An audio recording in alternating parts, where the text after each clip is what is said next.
so with your cut right now, you have a club, the club head traveling more at an out to in kind of deal, right? So starting up here, going a little left, right?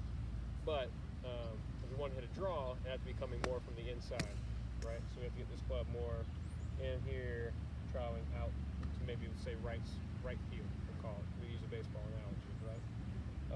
And there's a couple different ways we can do that. We can either do that by getting our feet a little more close to our target, maybe getting our shoulders more closed.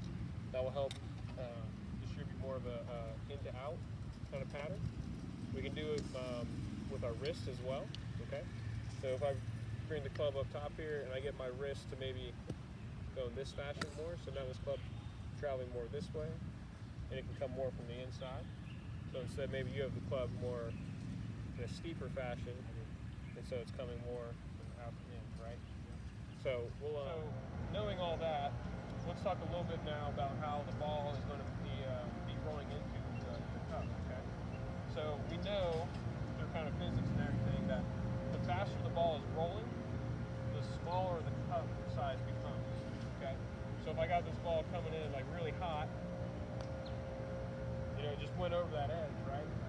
But if it was rolling slower, it would have made the hole a lot wider. Okay, so it was going in really hot, it came in right over it. It should have gone in, but it was going at such a high speed, it couldn't just fall into the cup, right?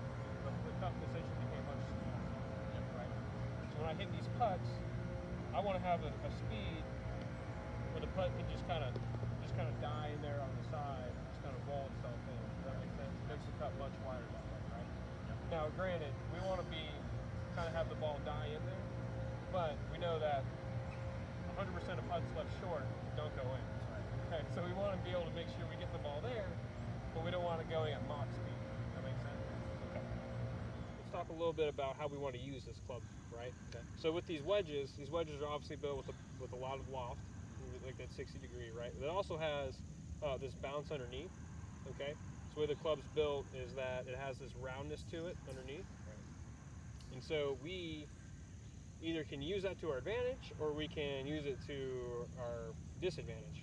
And I think a lot of times, a lot of players, and probably yourself included, they don't use the bounce to their advantage, right? And so let's talk a little bit about that. So with the bounce, we want to get the club to have more bounce, let's say, when we're trying to hit these shots off of these little tight little lies, okay? And to do that, we want to make sure our club gets a little open at address, all right? So that's going to increase the size that we have to use with the bounce here, okay? Yeah. And so to do that, let me demonstrate that for you real quick. So come stand like right here. Perfect, and I'll be right here.